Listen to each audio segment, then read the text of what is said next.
Election process और election लड़ने का जो सिस्टम है वो बीजेपी का अच्छा है। हम लोग उसमें काफ़ी चुनाव से एक तरह से कैचअप वाला गेम कर रहे हैं कि हम लोग का भी इलेक्शन मैनेजमेंट उनके आसपास तक आ जाए। जैसे 14-19 में उस समय बीजेपी के नारे और बीजेपी के जो कैच फ्रेजेस थे वो जनता सामने देती थी, जनता हम लोगों को सुनाती थी। आज उसका पूरा उल्टा हो गया। हकीकत तो यह है कि बीजेपी का जो प्रोपेगेंडा और जो उनका प्रचार मशीनरी है उसको पाने में अभी हम लोग को वक्त लगेगा। इस बार क्योंकि हम लोग 14 और 19 का चुनाव देखे थे, इस बार रिस्पांस कुछ अलग है। मुझे लगता है कि आधी लड़ाई जनता खुद इस बार चुनाव लड़ रही है। जो मोमेंटम हम लोगों को मिल रहा है, जो जन जन की आवाज़ उठ रही है बदलाव की, वो हम लोगों को जनता से ही मिल रही है। हम लोग को कुछ ज़्यादा उनको बताने की ज़रूरत नहीं है। पूरा भरोसा और पूरा यकीन इस बार यह है कि कुछ ना कुछ अलग सा रिजल्ट होगा।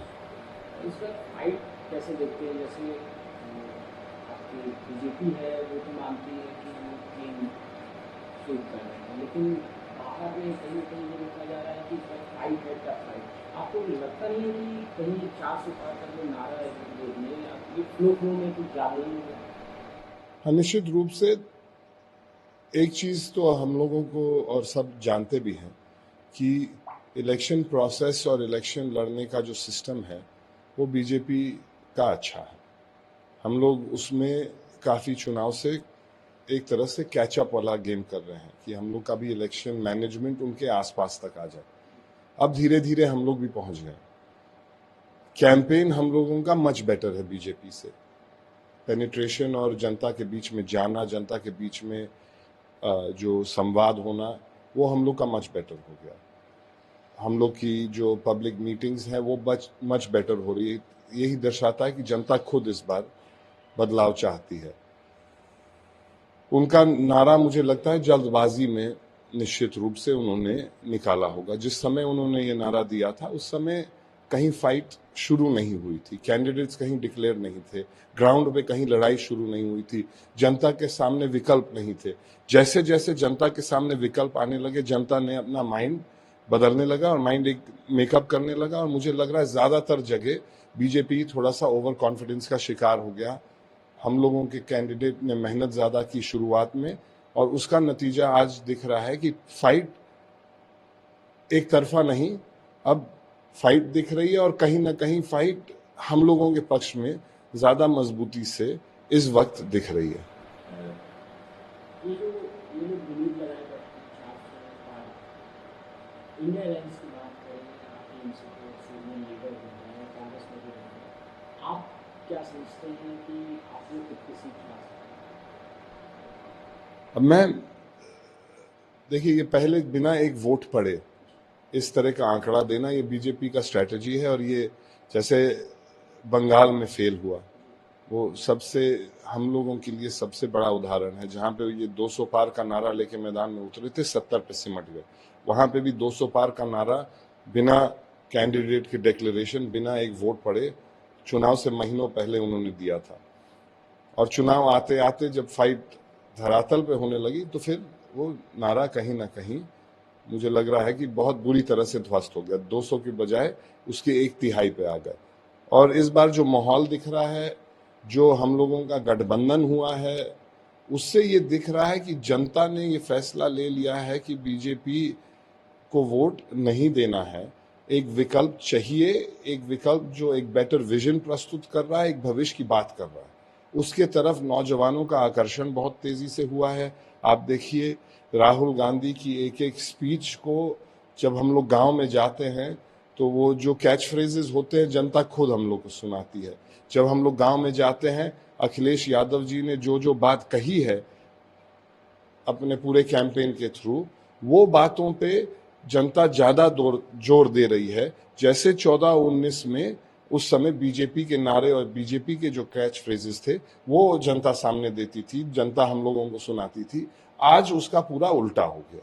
तो अब मुझे लग रहा है कि धीरे धीरे ये लोग ने जो 400 वाला आंकड़ा देश के सामने रखा था, अब बीजेपी के खुद के लोग अब उसमें विश्वास और भरोसा नहीं करते हैं। और मुझे जो लग रहा है कि जहां पे उनको सबसे ज़्यादा सीटें मिलनी थी उत्तर भारत वाले बेल्ट में, यहीं पे फाइट सबसे टफ हो गई उनके लिए, यहीं पे फाइट कॉन्सेंट्रेट हो गई। वो जो सोच रहे थे कि हम नए इलाकों में जाके मजबूती से लड़ेंगे, उनको अब हम लोगों के गठबंधन ने इस पूरे नॉर्थ इंडिया वाले बेल्ट में हम लोग ने बीजेपी को सेंट्रलाइज करा दिया। इनकी पूरी ताकत यहाँ पे अब लग रही है और वो नए जगहों में जा ही नहीं पा रही है। तो ये एक अच्छी और मुझे लगता है अच्छा संकेत है। बंगाल में जैसा कि ये लोग कहते आए हैं कि वहाँ पे मातृशक्ति की कोई सम्मान नहीं है, कोई इज्जत नहीं है। पीएम बनारस में मातृशक्ति का सम्मेलन करते हैं, आप इसको किस तरीके से देखते हैं? अब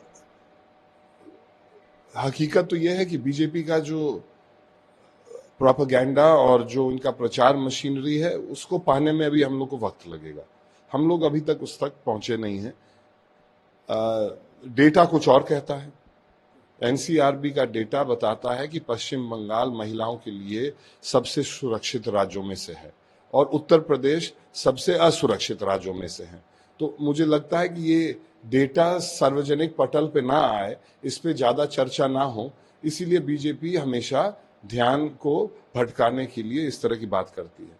निश्चित रूप से अगर आप उत्तर प्रदेश की हालात को देखेंगे, उत्तर प्रदेश में जिस तरह की घटनाएं घटी हैं पिछले 10 साल में और विशेष करके पिछले 7 साल में, जब उत्तर प्रदेश में ये डबल इंजन की सरकार चलने लगी है, उन घटनाओं के बाद ये लगता है कि कहीं ना कहीं उनको पहले अपने यहाँ उत्तर प्रदेश के कानून व्यवस्था को सुधारना चाहिए, फिर किसी दूसरे राज्य पे उनको बात करना चाहिए। जितना मुझे लगता है कि आदरणीय ममता बनर्जी का और बंगाल में जो टीएमसी का नारा मां मटी मनुष्य है, वो दर्शाता है कि हम लोगों की श्रद्धा और हम लोगों की जो सरकार की विचारधारा है, वो दोनों पहले मातृशक्ति को सुरक्षित रखने की है।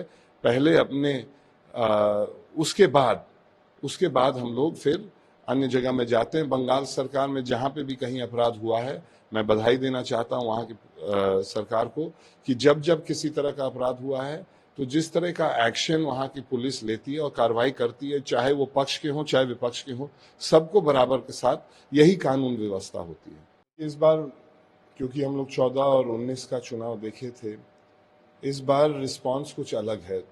मुझे लगता है कि आधी लड़ाई जनता खुद इस बार चुनाव लड़ रही है। जो मोमेंटम हम लोगों को मिल रहा है, जो जन जन की आवाज़ उठ रही है बदलाव की, वो हम लोगों को जनता से ही मिल रही है। हम लोग को कुछ ज़्यादा उनको बताने की ज़रूरत नहीं है। पूरा भरोसा और पूरा यकीन इस बार यह है कि कुछ ना कुछ अलग सा रिजल्ट होगा। इस वक्त फाइट कैसे देखते हैं? जैसे आपकी बीजेपी है, वो तो मानती है कि वो चीन शूट कर रहे हैं, लेकिन बाहर में कहीं ना कहीं ये देखा जा रहा है कि फाइट है, टफ फाइट। आपको लगता नहीं है कि कहीं 400 पार का जो नारा है ये फ्लो में कुछ ज़्यादा ही है? हाँ, निश्चित रूप से एक चीज़ तो हम लोगों को और सब जानते भी हैं कि इलेक्शन प्रोसेस और इलेक्शन लड़ने का जो सिस्टम है, वो बीजेपी का अच्छा है। हम लोग उसमें काफ़ी चुनाव से एक तरह से कैचअप वाला गेम कर रहे हैं कि हम लोग का भी इलेक्शन मैनेजमेंट उनके आसपास तक आ जाए। अब धीरे धीरे हम लोग भी पहुंच गए। कैंपेन हम लोगों का मच बेटर है बीजेपी से। पेनिट्रेशन और जनता के बीच में जाना, जनता के बीच में जो संवाद होना, वो हम लोग का मच बेटर हो गया। हम लोग की जो पब्लिक मीटिंग्स हैं वो मच बेटर हो रही है। यही दर्शाता है कि जनता खुद इस बार बदलाव चाहती है। उनका नारा मुझे लगता है जल्दबाजी में निश्चित रूप से उन्होंने निकाला होगा। जिस समय उन्होंने ये नारा दिया था, उस समय कहीं फाइट शुरू नहीं हुई थी, कैंडिडेट्स कहीं डिक्लेयर नहीं थे, ग्राउंड पे कहीं लड़ाई शुरू नहीं हुई थी, जनता के सामने विकल्प नहीं थे। जैसे जैसे जनता के सामने विकल्प आने लगे, जनता ने अपना माइंड बदलने लगा और माइंड एक मेकअप करने लगा। और मुझे लग रहा है ज़्यादातर जगह बीजेपी थोड़ा सा ओवर कॉन्फिडेंस का शिकार हो गया। हम लोगों के कैंडिडेट ने मेहनत ज़्यादा की शुरुआत में, और उसका नतीजा आज दिख रहा है कि फाइट एक तरफा नहीं, अब फाइट दिख रही है और कहीं ना कहीं फाइट हम लोगों के पक्ष में ज़्यादा मजबूती से इस वक्त दिख रही है।